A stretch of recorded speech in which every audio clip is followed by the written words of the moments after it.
Welcome. My apologies for the delay. We did have a finance meeting that went a little bit over, so my apologies for starting a little bit late.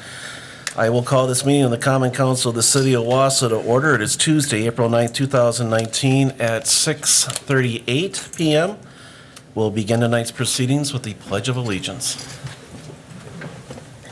I pledge allegiance to the flag of the United States of America and to the republic for which it stands, one nation, under God, indivisible, with liberty and justice for all.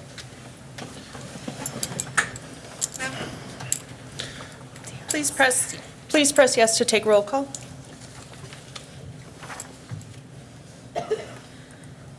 We have 10 members present.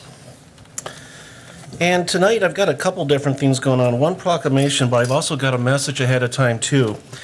To let our residents and the city council members to be updated that yes, the city of Wausau is fully aware of our technical issues regarding the public access channels and the broadcasting.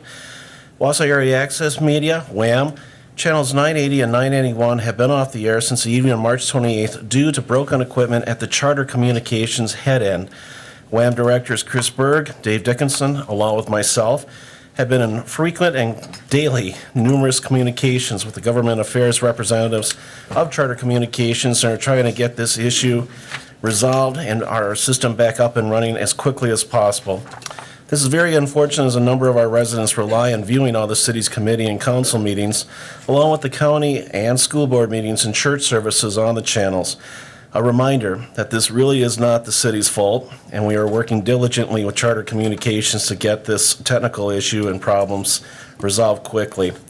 All meetings and programs that are on Channel 980 and 981 are being uploaded as usual, along with Channel 981 still being live streamed at WAM, W-A-A-M, period, Vibit, V-I-E-B-I-T, period, .com, period.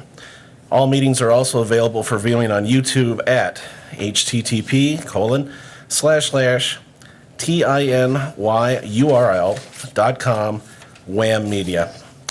We've been assured by Spectrum Charter Communications that this issue will be fixed this week, and I do sincerely apologize to everyone and all our residents for the inconvenience caused. Moving on. A proclamation tonight. In regards for Parkinson's disease. Parkinson's disease is a chronic progressive neurological disease and is the second most common neurodegenerative disease in the United States.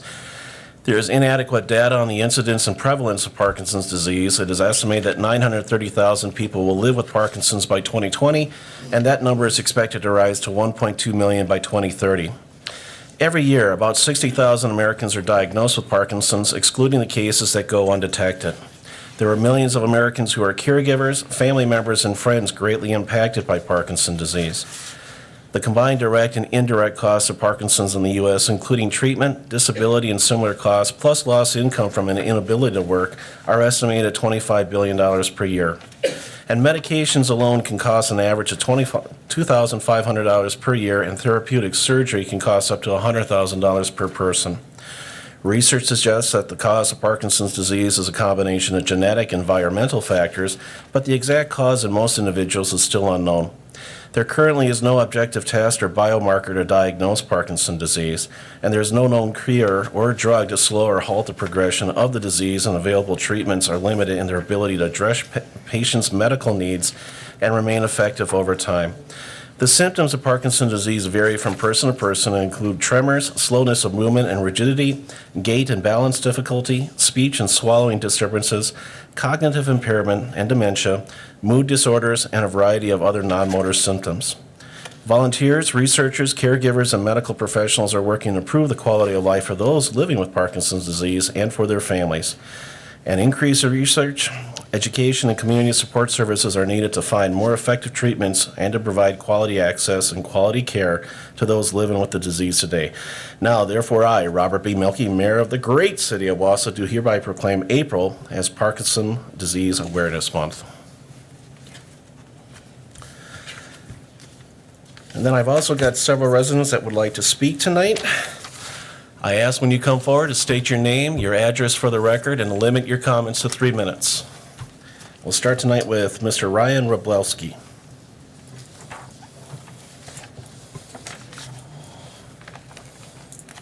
Good evening. My name is Ryan Robleski. My address is 622.5 Chicago Avenue, Wausau, Wisconsin. I'm here to appeal the operator bartender license for the city of Wausau. I got a letter here that I'll just hurry up and read. Most importantly, I would like to take this opportunity to apologize sincerely to the people of this council and the people of the city of Wausau for my decision to drink and drive. I understand that not only did I put myself in danger, but also the lives of the citizens in my community. I have learned from my mistakes and I take full responsibility of my actions. My most recent OWI violation was committed on the date of March 16th, 2017. I have not indulged in alcohol since this date. I was sentenced on August 29th, 2017. On that day, Judge Strouser sentenced me, amongst other things, to 10 months of jail time, 2 years of probation, and/or community supervision. I was also required to complete the driver safety plan class through the North Central Healthcare Center and uphold absolute sobriety. Throughout my sentence, I have had 0 violations with addict, jail, Huber, electronic monitoring program, counseling, and probation and/or community supervision. While under supervision with addict, I received a certificate of attendance for attending the Marathon County Victim Impact Panel presentation. I enrolled in the driver safety plan class in September 2017 and graduated on January 3rd, 2018. I was able to participate in the electronic monitoring program where I finished out the remainder of my sentence with no violations. I served my time in the local correctional institution that is the Marathon County Jail from September 22nd, 2017 to December 20th, 2017. I was released after 90 days of good behavior, While on probation, I was granted early discharge because of not having any violations and completing all necessary steps of community supervision. I was released from community supervision on the date of January 8th, 2019, and I received my discharge certificate effective January 14th, 2019. I would have been granted early release, but due to the unfortunate miscommunication between my probation agent and myself regarding fees, I could not be released earlier.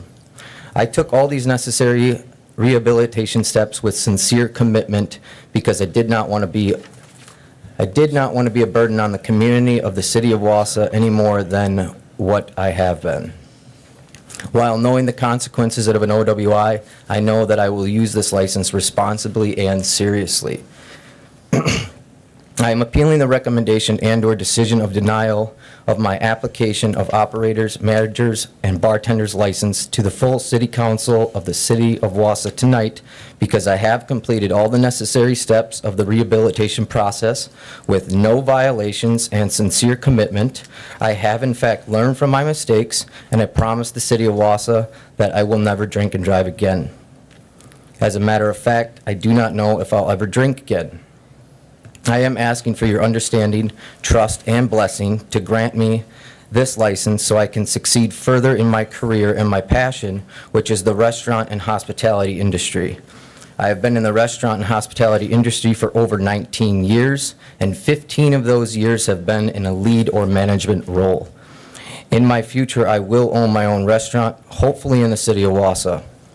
Without this license, it will hinder my success as an individual and as a citizen of the community of Wausau.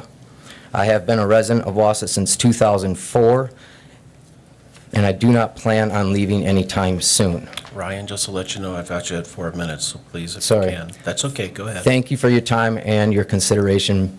Best regards, Ryan Robleski, Assistant General Manager of the Hiawatha Restaurant and Lounge. Thank you. Next up, please, would be Mr. Seth Petrowski.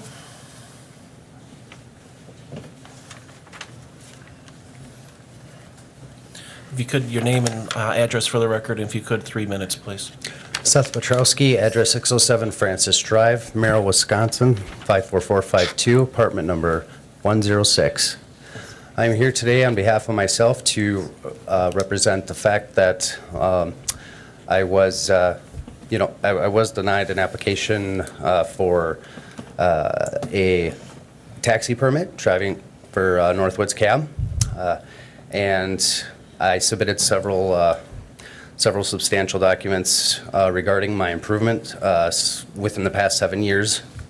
And a lot of them included graduating with certification through North Central Technical College, going through DVR through Wausau, going through a WIOA program, using the Job Center as a major resource for my overcoming barriers and new task learning, and just being a good leader and trying to do the best I can with my integrity, improve my integrity.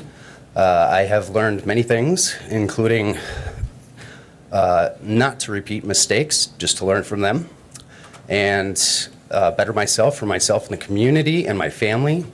This job would definitely promote a good chance for me to get some extra experience, as well as monetary to support my family, and keep further proving that I definitely want to be a pillar of society. I've had many aspirations throughout my life, even when I was a teenager. The direction of life took me into a quite interesting path, and saying that, I would like definitely to be reconsidered for the position, and assure that I am going to do my best to take what I utilized and what I've learned from North Central Technical College, other colleges, and my own experiences in learning involving customer service, involving prevention, and certain other things that will help promote other goals and aspects that I have for my future and my family's future. And some of them, are are big strides. This is definitely a good opportunity for me to use as a stepping stone for the barriers that may come in life, so that I can continue progressing and continue growing and learning within the community. And there's not too much else that I have in regards, other than this would be a guaranteed job for me. I have applied for other jobs, and unfortunately have not been selected for those jobs. I do have the man here, the boss, Aaron, who is guaranteeing me this job with Northwoods Cab and training, starting immediately after the council's decision on the matter. Thank you. Thank you, sir. You can have a seat, Seth. Thank you. Now, the next few people that wish to speak is about Thomas Street. It is not on an agenda item tonight, but I believe in being fair and letting people speak. So, we'll start with Mr. Lon Groth. If he would come forward, please. And sir, if you could, your name and address in 3 minutes, please. Yes. Thank you. Lawn Growth, 1038 South 7th Avenue, Wausau. Yeah, concerning the Thomas Street project, I personally don't have any dog in the fight. I don't have any property there. I know the road is in need of upgrading. But the issues that need to be addressed go beyond what the laws in the state say you can and can't do. Just because you can do something within the law doesn't mean it's right to do. Our state laws, our state DNR laws are very lax compared to other states. And I feel it's something that the city is kind of taking advantage of.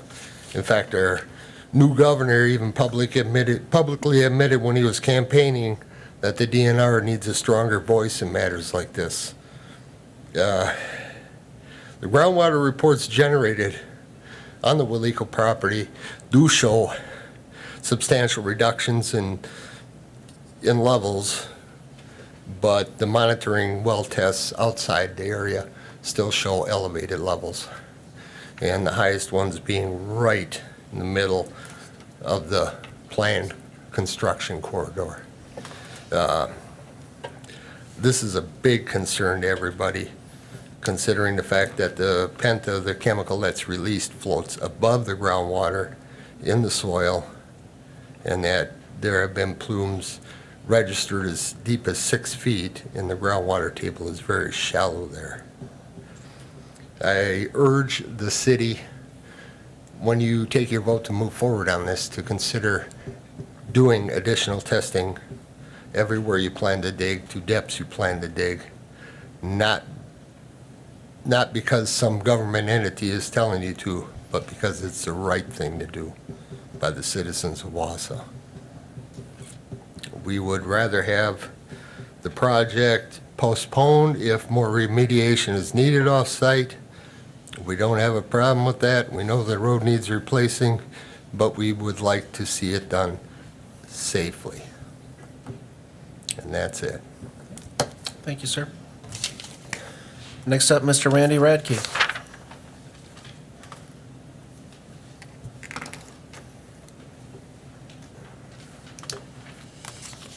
Hi, my name's Randy Radke. I reside at 244 Wyatt Street, Wausau, Wisconsin.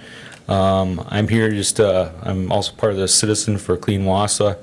It sounds like we're gonna continue to go on with the Thomas Street project, and I'm just, still think you guys need to do more testing there before you go on. You know, it just seems like there's still some concerns there from the residents in that area. Thank you for letting me speak. Thank you, sir. Miss Rita Packle.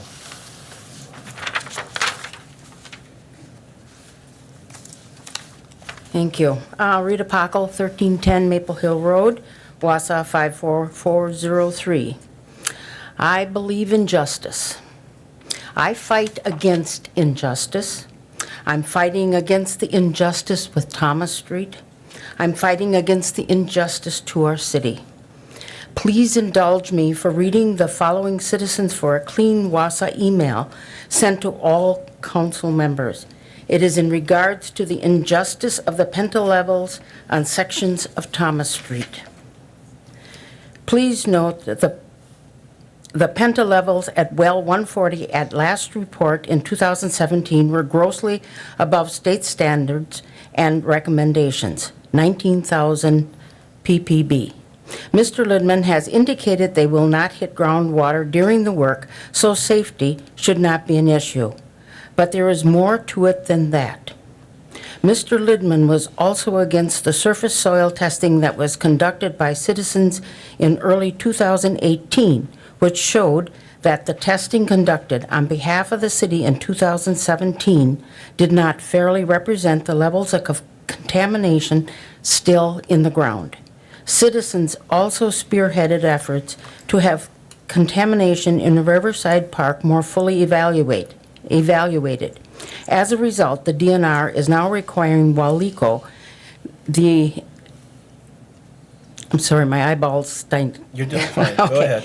Investigate the area. So the real question is why not wait to conduct any work until Walico's investigation is done? Mr. Peckham and Mr. Lidman recently said repeatedly said that there are no recommendations from the DNR or the state toxologist to halt this product until the Walico reports and investigations are completed. However, that is not really accurate. Both the DNR and the state toxologists tell us that they do not have the authority to make those recommendations. The DNR has asked Walico for additional testing to rule out or to substantiate any harmful off-site dioxin contamination that may have been caused due to years of burning penta. Yet this city council has voted to go ahead with this project prior to obtaining those results. We ask you, if you had a family member who was to have a medical procedure done, but there had to be testing completed prior to doing the procedure to ensure safety, would you go ahead with that procedure without the testing? It is the same concept here. Matt Thompson stated on Channel 7 News that until testing was done by Walico, the possible extent of contamination or harm could not be known. Citizens for a Clean Wausau, as well as the DNR, requesting Walico to do additional testing, have let the city governing body and those responsible to serve and protect the residents of this city know that there may be a risk to the safety and health of the residents. The right decision is to let everyone see the test results prior to proceeding. You have chosen to go ahead without that knowledge, depriving not only yourselves, but the public at large of material information that could shed light on the impacts the project may cause. We believe, as do many residents across the city, that your decision is arbitrary and capricious. The City Council has an obligation to make informed and reasoned decisions based on sound facts. We have done all that we can to provide factual data to you. Now, only this project. Rita, just to let you know, I got you at 4 minutes. Go ahead and finish, please. I'm sorry about that. That's okay. Not only this project, but the health and safety of the neighborhood is in your hands. We ask that you take a step back, get more information, and be sure there are no short-term or long-term ramifications to those who live in this area. The possibility for ethical and legal responsibility could be very real. Respectfully submitted to you, Citizens for a Clean Wausau. And thank you very much for indulging me. Not a problem. Thank you. Next up will be Miss Joyce Lidke, and respectfully, I will be holding to the 3 minutes, ma'am. So, okay, thank you. You know what to do. Well, you have to excuse my trembling voice as You're always. doing fine. Joyce Ludke, a member of Citizens for a Clean Wausau, 714 Birch Street, Rothschild. One of the responsibilities and duties of a citizen is to petition the government and voice their concerns. The responsibility of elected officials is to put their own agendas aside and heed the concerns and petitions of the citizens. I have always been naive, and at one time I truly believed that elected officials cared about the citizens they are elected to serve. Sadly, over the past several years, I have seen the erosion of this belief that elected officials at the federal and state level care about the people they serve. Is it any wonder trust in government is at an all-time low? Now we see this at the local level in the city of Wausau. For 2 years or more, citizens have been doing their duty and petitioning city government to heed the concerns of citizens regarding the contamination issues. Citizens did their duty and researched the history of contamination going back to 1948 and made the documents available to Wausau government officials and to the public. Additional documents have been sent to Wausau government in the last 2 weeks and as recently as today to highlight their concerns. It is beyond comprehension as why agencies, the mayor, and members of city government wouldn't take all necessary precautions to assure the health and safety of the citizens as well as the people who will be doing the work. The citizens of Wausau have done their duty. Government officials in the city of Wausau have put their own agenda first and have not lived up to their duty to heed the concerns of the citizens they serve in the City of Wausau mission statement. I have a heavy heart today because my faith in government, even at the local level, has been eroded. Thank you. And next up will be Mr. Joe Lewis.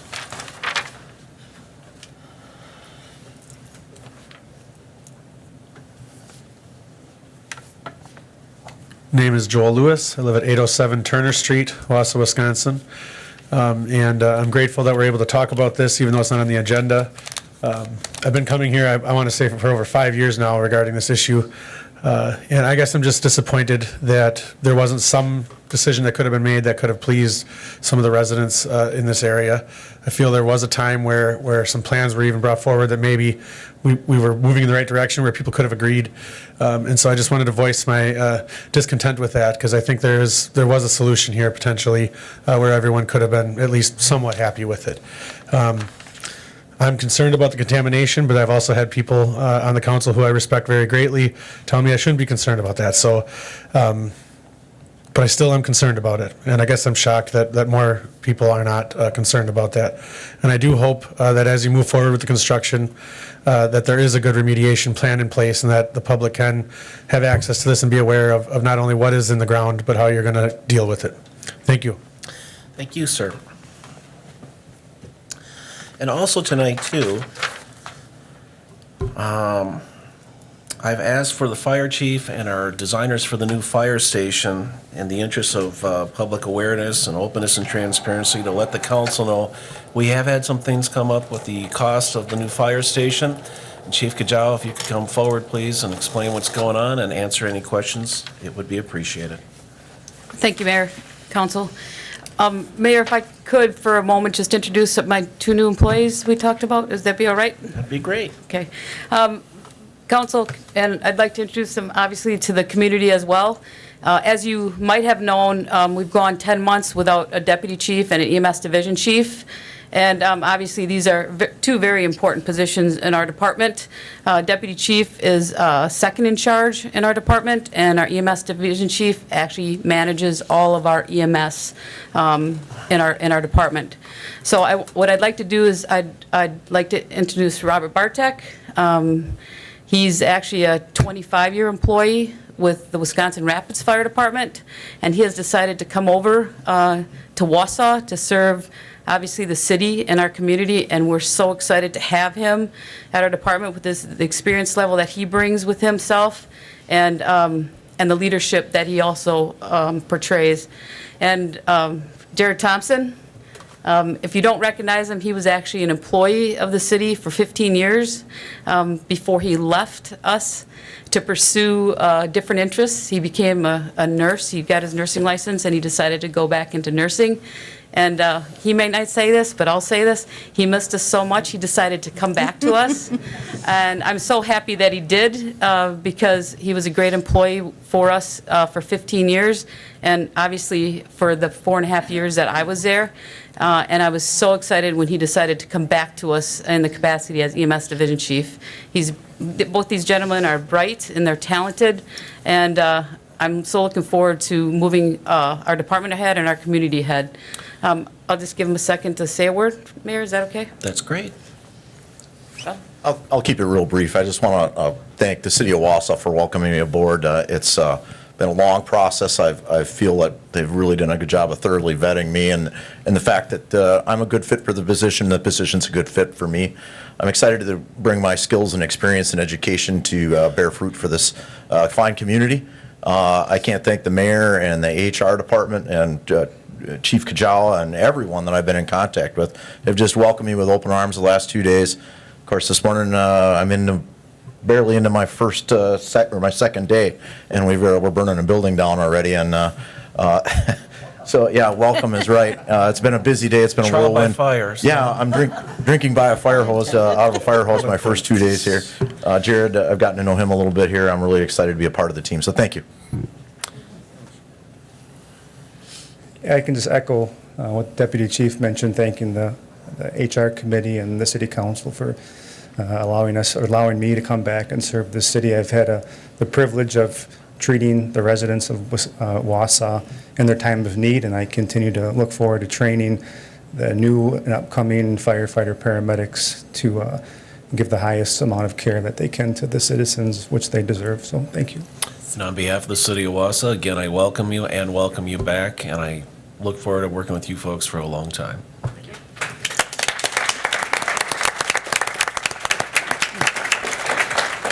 And thank you, Mayor, for allowing the presentation. As the mayor said, for transparency, he has asked this presentation to go on to obviously keep you apprised of the project. With me today, I have Robbie Krzyzanowski from Wendell, 5 Bugles, who's the architect that we have hired to do the project. And to my right is Tony Cretin from Myron Construction, who's actually our construction manager. And Lee Spindler is also from Myron. He's sitting in the crowd here, kind of waving. But he's also going to assist us on the project. Obviously, he's going to be on site. So with that, I'm going to hand the reins over to Robbie and to Tony. Thank you, everyone, for having us here tonight to talk about the Wausau Fire Station. It's been probably almost close to a year since we were last here, kind of going through it. I think Steve Gosman was here. He's principal in charge of Wendell, 5 Bugles Design. My name's Robert Krzyzanowski. I'm the Director of Emergency Services for 5 Bugles Design. Just a little background on 5 Bugles Design. All we do is we build fire stations, or design fire stations throughout the whole country. I'm actually a native of Thorpe, Wisconsin. I was born there, raised there, and I still live there today. So close to the neck of the woods, but not really in the neck of the woods. And then James Schmidt, who is also an employee of 5 Bugles. He's our Senior Emergency Services Specialist. You might have saw his face before here, but he was a retired fire chief from the city of Marshfield, and he's on our staff and kind of assists with the everyday fire station type of designs. So just to give a little background on, I'm assuming everyone's familiar with the site, where we're building this station. In front of you, I brought some 11 by 17s, a little larger version than the 8.5 by 11, and then what's up on the screen here is kind of small, so it might be a little difficult to read. Pointer-wise isn't working. It should be working, but maybe it's not dark enough. Oh, there you are. Oh, there we go. Yeah, It's okay, just on a white background. So the site right there, you know, US Highway 52 is right to the south, and then or Seymour Lane is on the top north side of the site. We have parking, essentially staff parking off to the west side of the site, and then drive-through bays through the station, and then we have a little bit of driveway around where we have some overflow parking and various things. So this would be Highway 52, you know, driving into the city of Wausau. The approach would sit here, so you'd get a very visible look at the building when you're coming in. So it's, you know, typically when you have a site, there's one side, two side, three sides, you know, that you know are focal points. On this site, really the whole building is, you know, 4 sides of the building is visible from everywhere. So it's a very visible site. You know, coming out of the trucks and the, it's hard to find the red line here, but basically coming out of the fire station, we have the approach that comes out onto Highway 52. That is a divided highway, so we're going to have, the engineering department is currently working on another separate project, I guess you could say, so we could cross the divided highway and obviously go east-west, or in this case, you know, southwest, northeast. Floor plan wise, this really hasn't changed drastically since the last time we met. I will say that we've gone through some exercises. You know, Myron has done budgets from 30, 60, 90%, and actually all the way to the construction documents were out on the street. Through that process, we have, you know, what I would call value engineered certain things out. And if you haven't seen the old plan, we've cut square footage where we feel the need to cut square footage. The chief and her team have done a good job of looking through the building and making sure we don't have excess square footage. For instance, the mechanical mezzanine, you can notice on this plan, is significantly smaller than what it was probably 6 to 8 months ago. I think to the tune of about 1,000 square feet we took out of it. So right now we're in that 16,000 and odd change square footage. But as you come, you know, the main entrance is essentially the set of double doors that are, you know, so this is facing Seymour Avenue essentially. So you come in through the main entrance, a lobby with some men's and women's toilet rooms, and a training room that I believe sits about 24 tables and chairs, probably could fit around 50 on just chairs itself.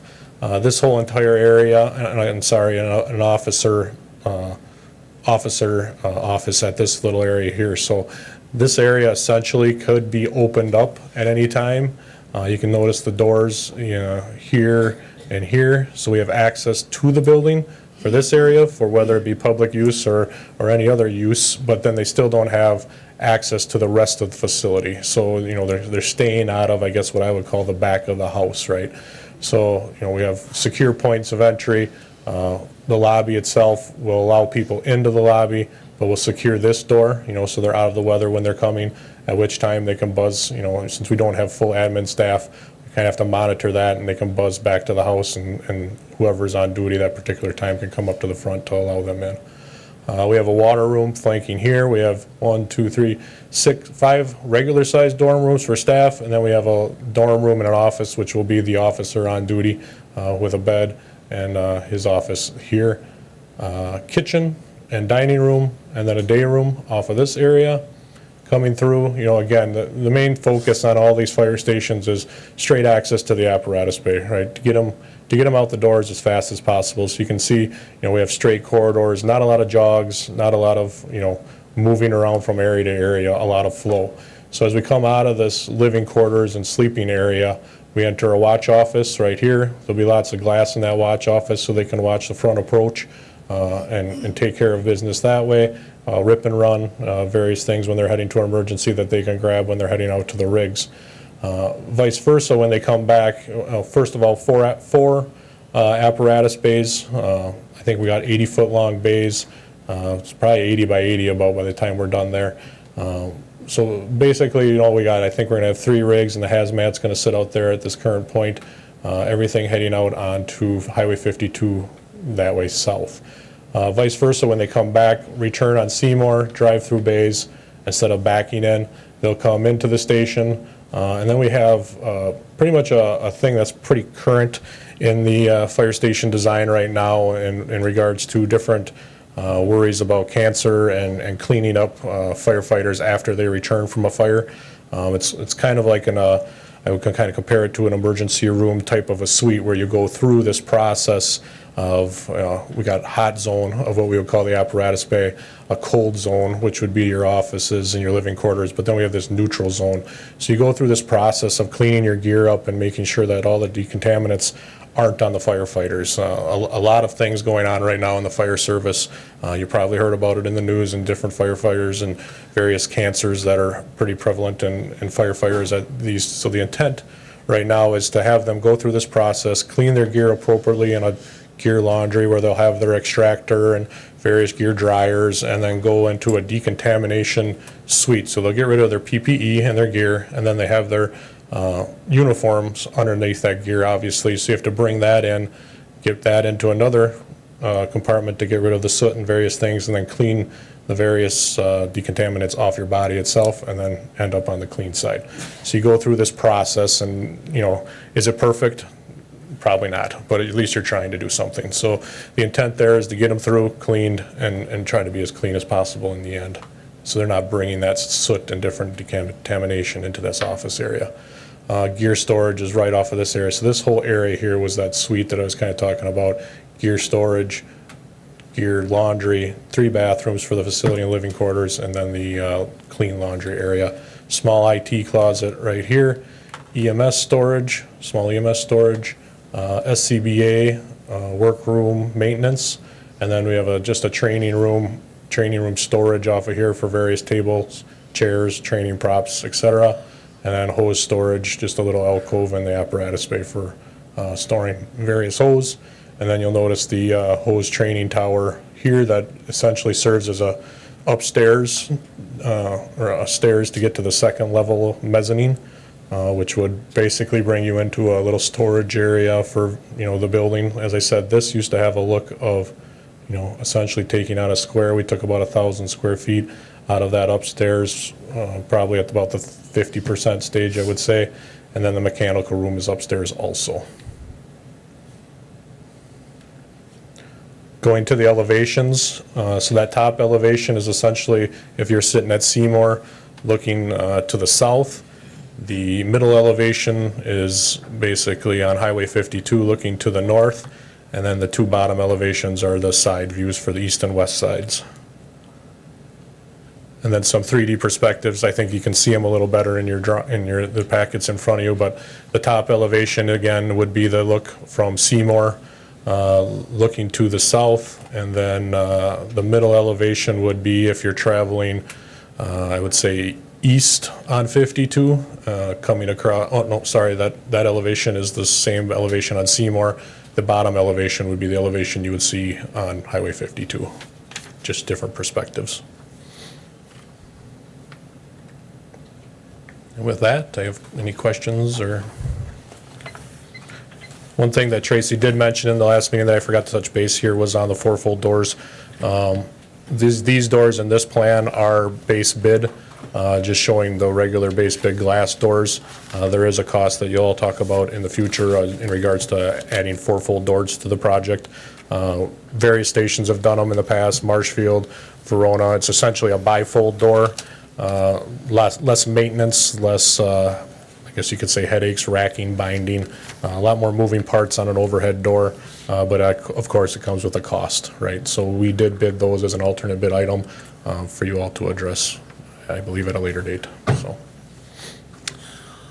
Questions or comments from any of the council members? Okay, I just wanted to keep you updated as far as things going on and happening. Mrs. Rasmussen? Thank you. Just a quick comment.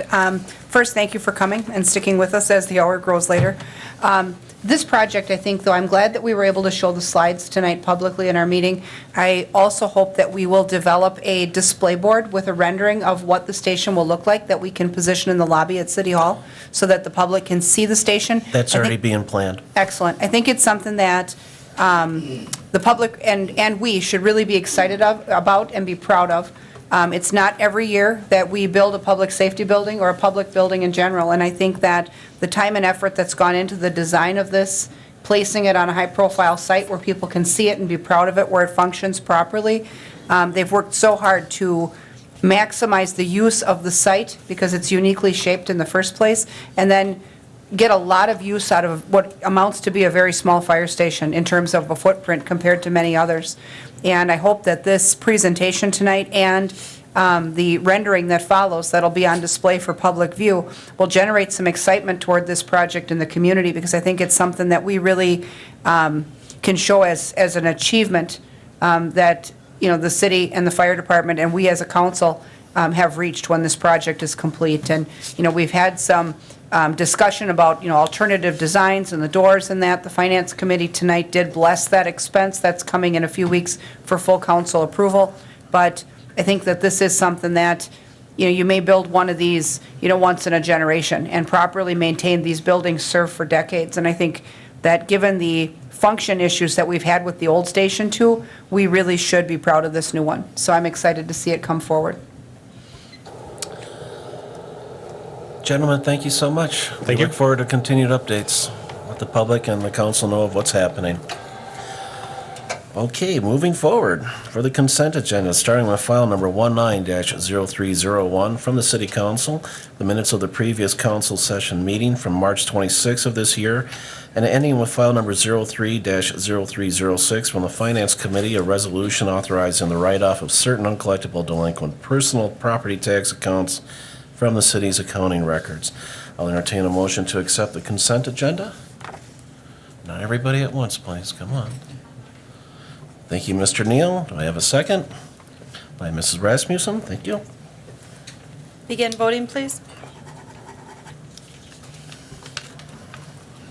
Motion has passed 10-0. Then moving on to the resolutions and ordinances for tonight, starting with file number 19-0403, mayor's appointments, of which you can see a confirmation of mayor's appointments. There's one brand-new member, Mr. Dennis Seitz, for the Airport Committee. Otherwise, the rest, and he does have his bio attached as well, otherwise the rest are reappointments. If there's no questions or concerns, I'll entertain a motion to accept. Motion by Mr. Gisselman. Do I have a second? By Ms. Herbst. Begin voting. Motion has passed unanimously. File number 19-0108, a resolution of the Public Health and Safety Committee approving or denying various licenses as indicated. Committee action approved 5-0. The fiscal impact will be none. I'll entertain a motion. Oh, okay.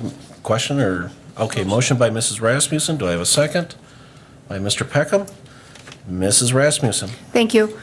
You all received today by email a memo from the city clerk's office. I just wanted to clarify as the Public Health and Safety Chair The method and criteria by which we either accept or deny licenses is currently under review. It's subject to some amendments. We're working through some new criteria in the committee that will be coming forward in the next couple of meetings. And basically what happens is that the state law has changed, and licensees recommended for denial also have the ability to submit to the city evidence that they have been rehabilitated or that they've made strides in their personal conduct or in their background that would cause us to reconsider that recommendation for denial.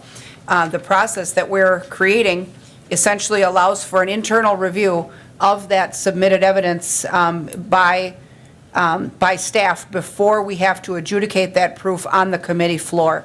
And so even though license applicants recommended for denial will still address public health and safety and have a dialogue with them, and they can still appear here and appeal as well, that the vetting of the additional evidence that they submit will be done on the back end. And so that said, the two applicants that spoke tonight have done that. They've submitted evidence or items that they wish to have considered, and Chief Bliven has reviewed that evidence.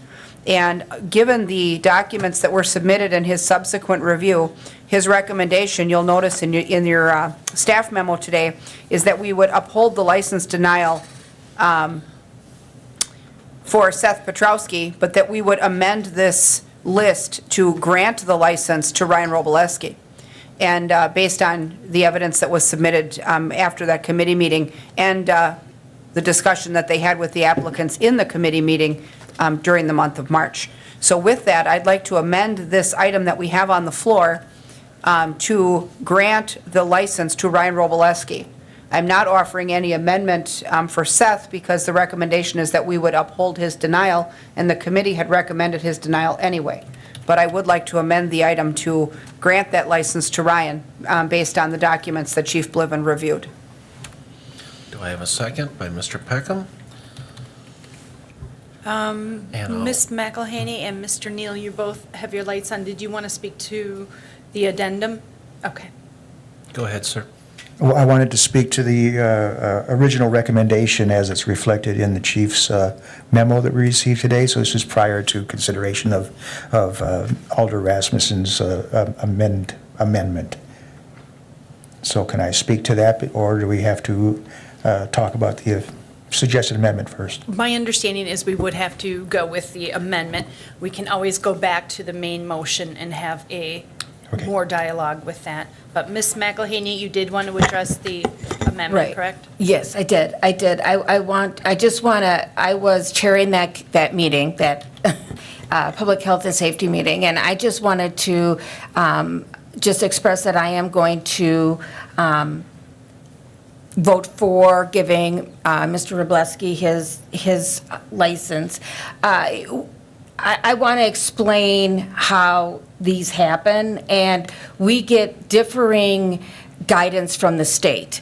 We had given, the last guidance I was given, as a committee member was we had to take into effect anything that was substantially related, any criminal or any kind of record that was substantially related to a license needed to be taken into consideration, which OWIs or 4 OWIs would be. Since I am switching because the guidance has switched, and it gives us more leeway that we didn't have before. And so I just wanted to speak to this, since my vote will be changing, of why it's being changed. Thank you. All right. With no further discussion, this is the amendment by Rasmussen, second by Peckham, to approve Ryan Robleski's operator's license based on Chief Bliven's recommendation. And you may begin voting. That motion has passed unanimously. File number, Excuse me. Mr. Neal, sorry. Okay, thank you.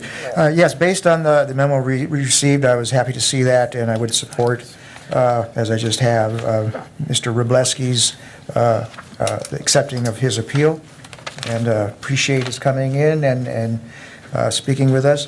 Mr. Petrowski's, the memo doesn't really give me a whole lot of background, although I thought I heard, and I thank you too for coming tonight, and appreciate your speaking. I thought Mr. Petrowski mentioned that his conviction was 2007, was it? That was the last conviction. Okay. The one that I was denied for was... Sir, can you come forward, please? Thank you. The one that I was denied for was roughly 15 years ago, in 2004, and it's been quite a while since then. And one thing I would just like to add a little bit is Uber is allowed to drive in our city without those permits. I don't understand the the whole thing about that, but I just know that enough time has gone by, and I don't want to keep trying to. I just ask for reconsideration again, and knowing that I'm either way, whether I get the permit or not, I'll tell you what, I am going to do my best to keep moving on and keep applying for jobs and keep bettering myself. And I appreciate your time as well.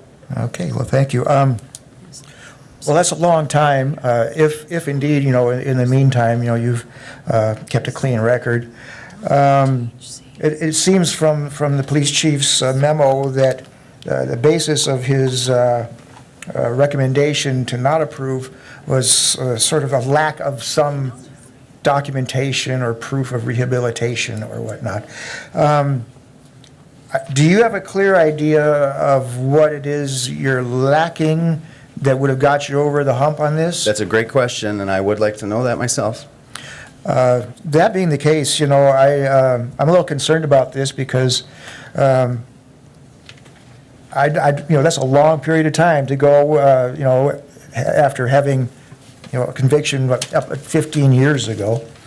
We've looked at people with far fewer years than that in between now and their conviction and their supposed rehabilitation. So if this is merely sort of a paperwork thing, I'd really be interested in knowing that, or if there's other extenuating circumstances, because I'm leaning towards approving somebody that has a family and they're trying to support their family, and they've exhibited, it seems, good citizenship for 15 years. I'd welcome the police chief to come forward, maybe to give us his side of this, to maybe add a little bit more to his memo, if you will. Thank you. He's coming on. Have a seat. And Ms. Jacobson, our city attorney, will also be speaking after the chief, so go ahead, sir. Yeah, good evening. Regarding Seth, the initial denial was a result of a felony drug conviction in 2003.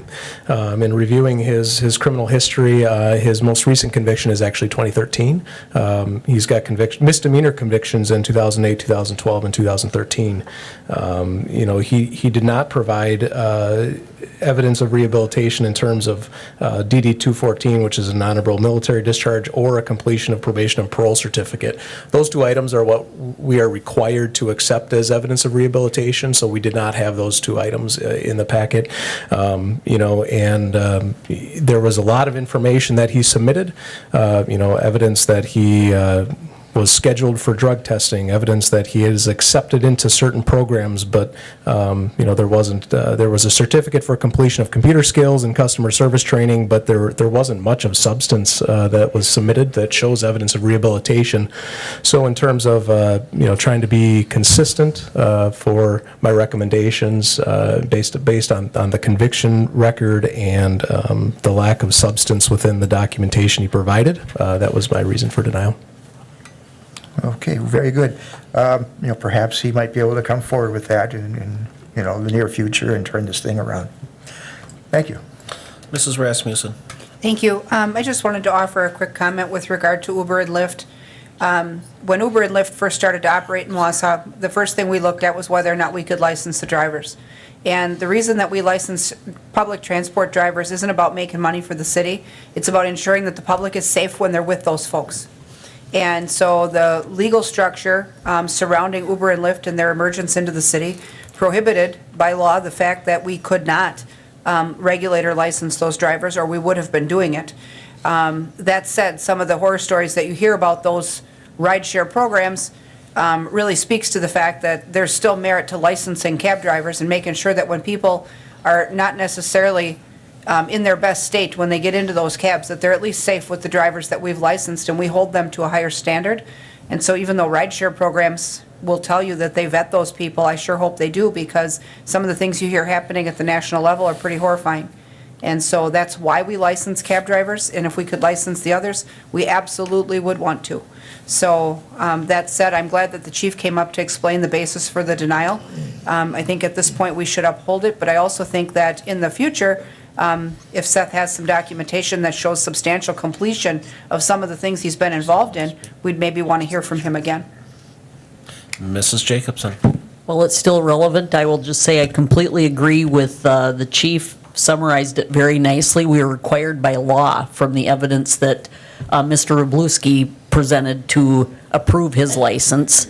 And I agree with his statement and the recommendation I heard from the assistant city attorney who attended all those meetings on Mr. Petrowski's license. And as the Lisa Rasmussen mentioned, he can certainly present additional evidence that will be reevaluated by the clerk and the staff, and he can always bring that back to the committee. And he may have that documentation. We just don't know that yet. Thank you. Something to say, sir? Come on up. As I was submitting documentation, I was led to believe by one of the staff members that, because I went through ADIC corrections and I achieved a lot of different certifications through them as well, and successfully completed a lot of their programs, mostly voluntary. The probation officer did not order me to go to these, and I decided to go to better myself and to learn and to maybe pass that knowledge on to other people so they don't make the same mistakes. And I do stand by the fact that that was something that wasn't really going to be looked at. Mr. Peckham.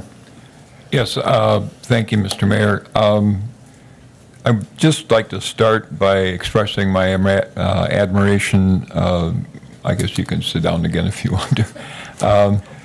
Expressing my admiration for both of the presentations that we heard from these young men. They did a very nice job as well at public health and safety. And frankly, when I went into that meeting, after just, or before I really got into the packet information for that meeting, I would have been absolutely predisposed to show some compassion and, I guess, reasonableness regarding a 15-year-old felony by a young man who was quite young at that time. And so I would have been more inclined initially, walking into that room, to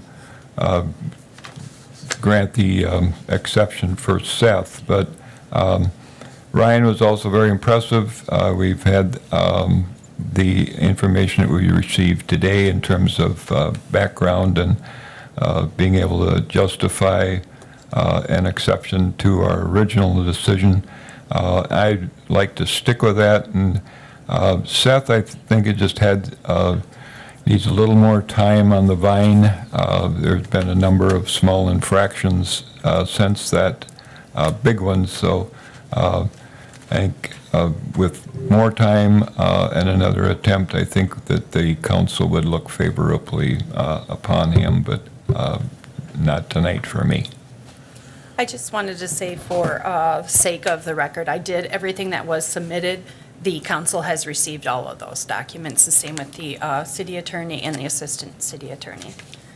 So before us, we have a motion by Rasmussen, second by Peckham, to adopt a resolution of the Public Health and Safety Committee approving or denying various licenses as indicated and as amended on council floor. And you may begin voting. Ms. Kalbach, there we go. That motion has passed unanimously. File number 19-0407, a resolution of the Economic Development Committee instructing city staff to prepare a grant application of the Wisconsin Economic Development Corporation, WEDC, for the Community Development Investment CDI grant for potential Clark Island Wausau Hydro Building redevelopment and related infrastructure improvements. The committee action approved 5-0. The fiscal impact will be up to $250,000 if successful. I'll entertain a motion to accept. Motion by Mr. Gisselman, second by Mr. Neal. Mr. Neal. I just want to say, Mr. Mayor, that you looked wonderful on TV tonight in the news segment about this very property. I've never been in that building, and I was rather impressed by the interior. It looks like a pretty fascinating structure, and certainly hope that it can be saved. So I'm glad this went through our committee and has been approved thus far, and I support it. We've really tried over the last couple of years, as has been shown, to try to save as many historical buildings, et cetera. It is part of our history, but if they could be reutilized and repurposed for something good for the future of the city, we strongly encourage that. And when they say the camera adds 10 bones, in my case, it's about 40, so. Begin voting, please. That motion has passed unanimously. But thank you for the compliment. Moving on to file number 18-1109, a resolution of the Finance Committee approving modification of the 2019 budget for capital project funds, general fund, motor pool fund, TID funds, and public access fund.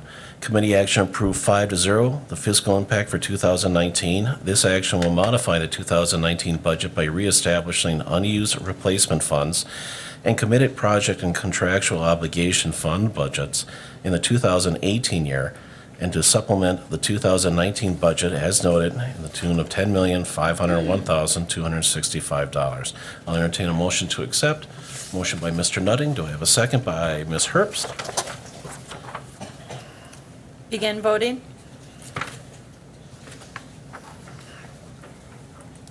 Motion passed unanimously. File number A3-1105, a resolution of the Plan Commission amending the General Development Plan and Precise Implementation Plan at 2801 West Hill Drive to allow for a congregate living facility, in a UDD, Unified Development District. Committee action approved 6-0. The fiscal impact will be none. I'll entertain a motion to accept. Motion by Ms. Herbst. Do I have a second? By Mr. Nutting. Begin voting, please.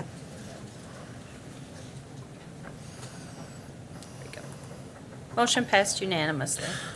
File number 14-1014, a resolution of the Plan Commission amending the Precise Implementation Plan at 1300 North River Drive to allow for murals in a UDD, a Unified Development District. Committee action approved 6-0. The fiscal impact will be none. These individuals are here if somebody would like to question them. Otherwise, I'll entertain a motion to accept. Motion by Mr. Neal, second by Mr. Gisselman. Mr. Neal. Thank you again, Mr. Mayor. Yes, and I'm glad representatives from Rise Up are here tonight. It's heartening to see a grassroots effort to literally address, a needed facelift in, certain areas of town, and they're actively involved in that, and I think they have a very bright future going ahead with other projects. We've gone through a couple of rounds of looking at their proposal for the west-facing upper wall of the WOW facility. So as you're walking along the river walk, you'll be looking at this piece of art. It's really quite interesting. I would encourage the representatives to come forward, maybe give us a brief summary, and I certainly wholeheartedly support it.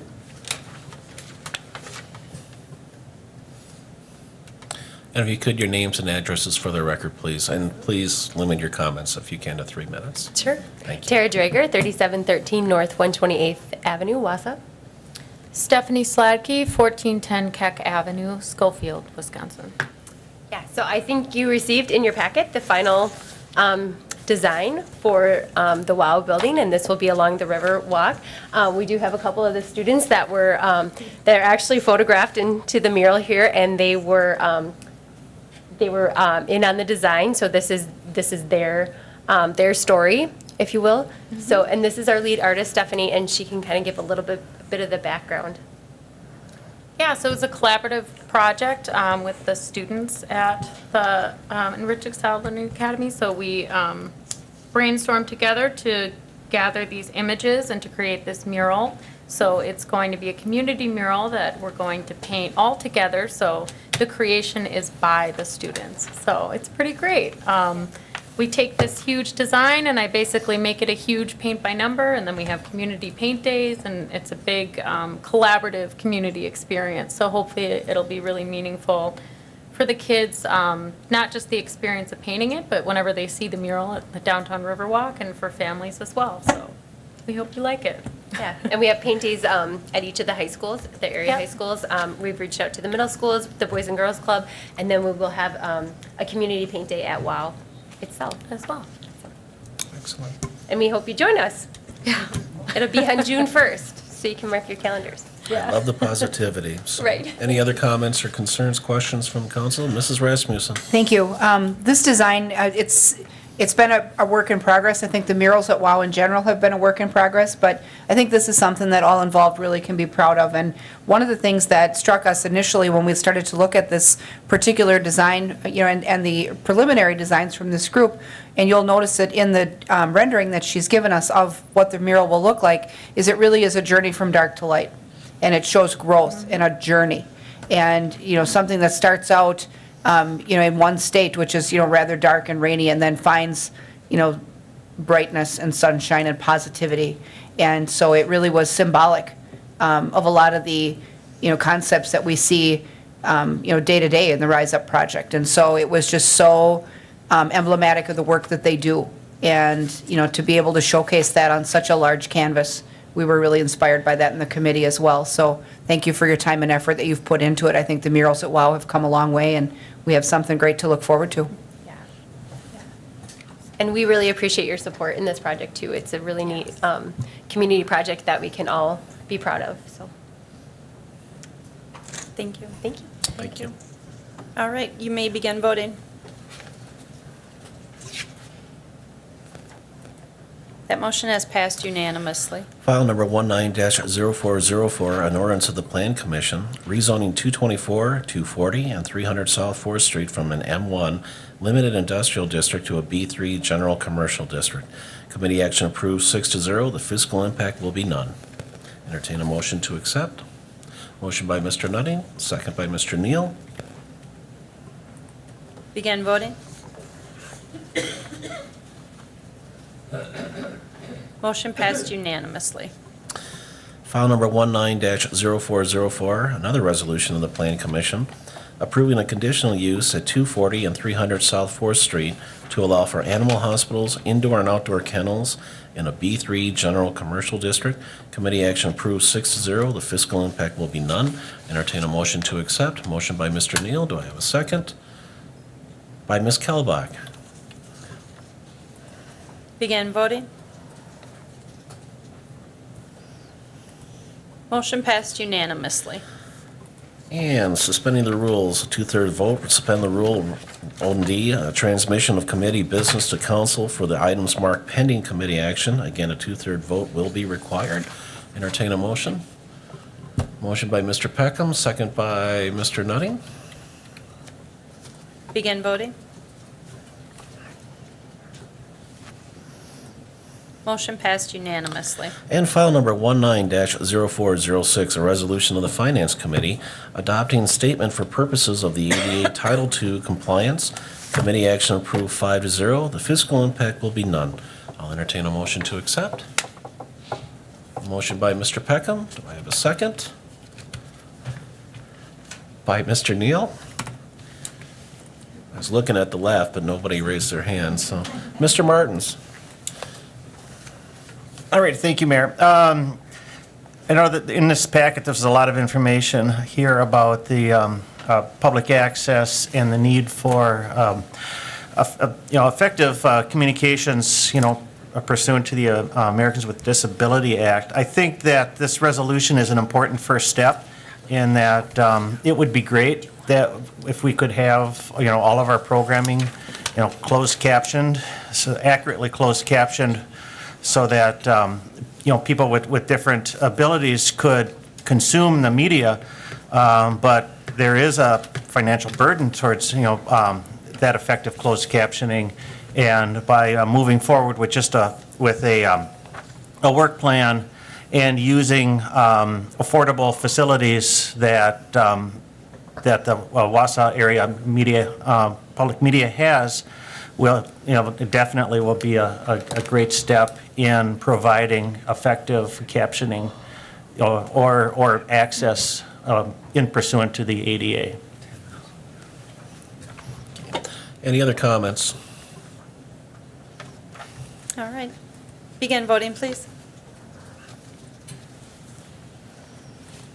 That motion passed unanimously. And at this time, as I said before, I believe in being fair and letting residents have a chance to be heard about an issue either on the agenda or anything else going on in the city.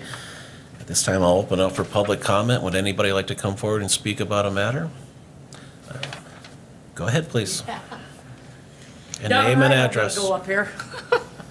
Bernie Delaney, P.O. Box 2125, Wausau, Wisconsin 54402. And it does concern public access TV, which some of you may not know, I have been involved with in almost 30 years, except for the break that was brought upon us by former Mayor James E. Tipple. And as maybe you know or maybe you don't know, for the past almost 2 solid weeks, none of our programs have been aired. I've gotten many different answers from Charter or Spectrum. They're called Spectrum, I just still call them Charter.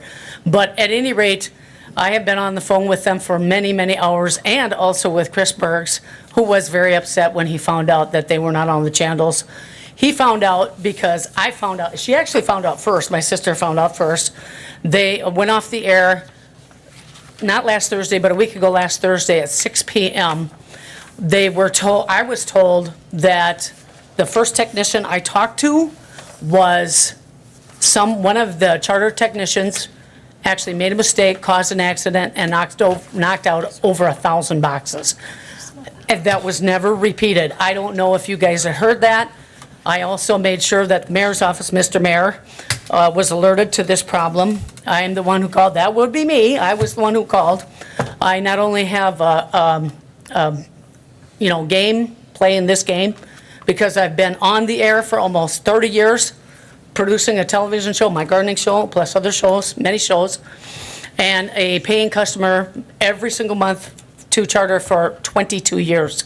So yeah, you better believe I was quite upset. And they say, I got a text about 20 minutes before this meeting started from Wausau Daily Herald, whom I had spent we both spent about an hour on the phone with this afternoon. And who today. I interviewed with about this issue. Yeah, I know, I told them to call you. That would be me. At any rate, they said that the TV would come back in 3 to 4 days. That was the text that I received. And whether or not that's true, I don't know, because I was told the first time 3 to 4 hours, then I was told 3 to 4 days, then maybe 6 days, and this is literally what they said. One of the technicians said to me just yesterday, "We'll get to it when we get to it."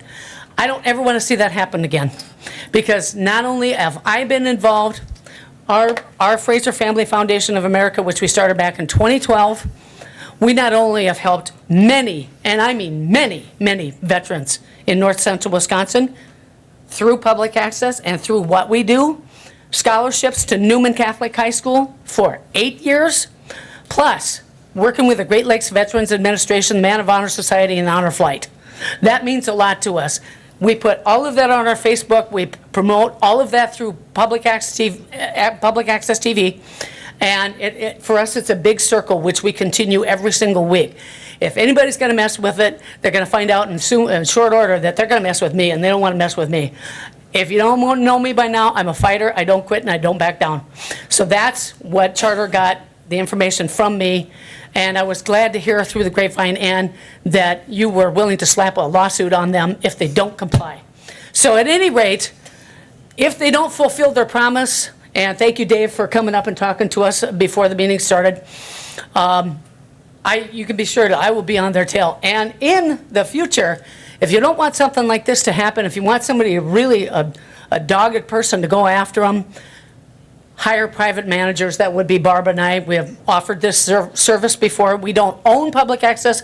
We would like to manage it, though. This is something you guys wouldn't have to put up with, and none of your meetings have been aired since 3 weeks ago. You better think about that, because you don't want these cameras to go dark again? That's what you have people like us for. Many public access TV stations around the country have been doing that very thing. Some in Minnesota, even as much as 5 years ago. And I want to make one comment about the American Disabilities Act 25 years ago. John Jordan and I actually tried to get captioned hearing for the hearing impaired because my sister and I have worked relentlessly with the visually and hearing impaired in this area. I myself, for 25 years, I used to have a person who did sign language for my gardening show come on and do it, and everybody liked it. So you're absolutely right, Mr. Martins. Thank you so much. God bless, and have a great day or evening. Bye-bye. And as I said, this is something we have been working very diligently on. This is not on the city. Mr. Dickinson, would you like to come forward? Yes. Explain who you are, that type of thing for our David friends. Dickinson. I currently work with Wausau Area Access Media. I'd like to thank the council for the support on the resolution, and I also have some news. Because of the resolution, Mr. Berg and I are both here tonight. He happened to be downstairs during finance. It appears that one of the channels is now back up and running, so they must have found some equipment for us. And It's amazing what the threat of a lawsuit will do. yeah, I think that may actually be true. Thank you very much. I just wanted to let you know. Thank you. And hopefully that other one will be up soon as well. But again, it is streaming on YouTube if somebody wants to watch it. I know it's inconvenient, because that's one of those things that I brought back for openness and transparency, just for folks to see what's happening here a few years ago, and we'll keep it going. Once again, Miss McElhaney, I'm sorry. Thank you. I just have an announcement. April 18th at 6:30 PM here at City Hall Chambers, the Riverview Neighborhood meeting will be here at that time. And I had gotten quite a few phone calls from residents in my district that live along the riverfront. For people that don't know or do know, that there is a planned Wausau Hydro Spillway project that you don't know it's supposed to start April 15th, but we'll see what happens with the weather the end of the week. It will take a 14-foot drawdown into the river, Wisconsin River, from downtown north towards my area, and it will expose major parts of the riverbed, and some of my residents were concerned. So I did get a meeting together, and Kelly Zagzabski from WPS, Dale Grosskreutz from Marathon County Environmental Health and Safety, Sarah Brown, Marathon County Environmental Sanitarian, and Tim Parks, DNR, will all be there to answer questions and concerns. And this is not just limited to Riverview neighborhood. Please, anybody is willing to come. If people cannot come, it is Monday, Thursday. They are I'm very willing to take questions on my, email me on my council email, and I will get those questions answered, and we will put them up somehow, either on Nextdoor or something like that. And I also want to say a quick thank you to the mayor, Kathy Grishel, and Tony Rayola, who heard my primal scream when I had this all set up, and the next day I heard from my good friends at Good Shepherd, where we usually have this meeting, and Angie, the administrator, said, I just wanted you to remind you it's Monday, Thursday, and our services are at the same time. And I was like, oh, what are we going to do? And I just didn't want to take a chance of disrupting their services, because this is a different kind of meeting. So I thank you for allowing us to use council chambers. Would anybody else like to come forward and speak on an issue? I'm going to time you, because your sister had 4.5 minutes, so. Okay. I know. Hi, I'm Barbara Fraser Herrera. I'm at 1018 South First Avenue, Wausau, Wisconsin. I'd just like to say that every single thing that my sister, Bernie Delaney, Master Gardener, had to say, I totally back. Okay, 100% over that. I know that some of you have been made aware of the fact that I am moved here, my husband and myself, from Los Angeles. I worked for Los Angeles Times newspaper for 12 years. I worked for the #1 radio station of oldies format at that time for 25 years, K-Earth, KRTH, 93.3 on the FM dial, and was in promotions and that type of thing at the radio station. I did much spokespersoning, et cetera, for not only our church at that time, but also for modeling. Was in movies. Not to toot my own horn, but I'm just saying that this is my forte. I started out as a person on a telephone, trying to get you to buy the Los Angeles Times newspaper. That's a hard job. Okay, that was my first job for them. I was in 6 different departments. So this is just something that is just very, very, very, very normal to us, my sister and myself. And didn't take this opportunity myself. I did not take the opportunity of becoming having my own little show on the back end. Actually, that's how I started for public access. It was on the back end of my sister's gardening show. I do natural health and beauty aid and holistic tips. And I didn't do that for that reason. I did it because our father's dying wish, one of them was to, if there's any way that you can take our name, our maiden name, Fraser, and put it out there and do some good for the community, please do so. That was his dying wish. And really, this came up kind of out of nowhere for me because I have done it for so many years off and on different fields, as I said. And I really, at that time, wasn't really that interested. But then I thought about, we lived here for a little while, been here now, I think, 13 years, my husband and myself. And we just saw, opportunity after opportunity. This is a wonderful, booming little, not really little, but mediocre-sized town. And we'd like to become, much more so on the map. And I know that we could do that because we've already done it, not only with the veterans, but also, as she said, the different things, the areas of the handicapped, hearing handicapped people, as well as eyes, seeing somewhat, but more hearing. And just in general, people, it's a wonderful town, and it needs the opportunity to grow. And that's what we're good at. We know how to do that. So I also want to say another thank you to every single one of you here for backing us thus far, because you don't know us, some of you are new, and the people who have been here before. And also, actually, to Mayor James D. Tipple, who granted us our part years ago when he did. So it's our pleasure, and we're going to continue to do the best we can, and we'll do it. You watch. Thanks so much. And with that, I'll entertain a motion to adjourn. Motion by Mr. Neal, second by Mr. Nutting. Oops, just a moment. Yeah, it won't allow Neal and then Nutting because it's alphabetical. It doesn't work. So you may begin voting. I can do any other combination but that one, yeah. For future reference, remember that. So, Motion passed unanimously. thank you, everybody. Have a wonderful evening. Yeah.